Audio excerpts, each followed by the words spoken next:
Hello, dear viewers. Today, we're going to talk about the life and career of Yagmur Yuksel, who has already become a prominent figure on Turkish television. However, beyond her successful acting work, there are a few recent events in her life that we should discuss today. Yagmur Yuksel is known for keeping the details of her personal life private. She avoids ambiguous situations and scandals, preferring to stay in the background of her professional work. But, as often happens with public figures, gossip and speculation have found their way to her.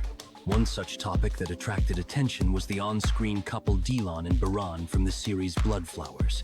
Fans began to speculate about a possible romantic relationship between the actors off-screen. However, it is known that Baktas, who played Baran, is married, and there has been no official confirmation of a romance with Yagmur. The actress herself has stated that she has not fallen in love yet and hopes to find a fairy tale love.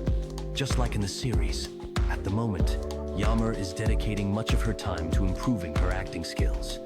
And in her free hours, she enjoys spending time with family and friends, listening to music, and reading books. The actress also actively shares moments from her life with her fans through Instagram, where she posts photos with her family, including her mother, father, and sister. These photos show how important her family's support and love are to her. Unfortunately, recently, Yagmur faced a wave of hate and offensive comments directed at her. However, she decided not to stay silent and filed a complaint with the authorities, expressing her intention to protect her reputation in court.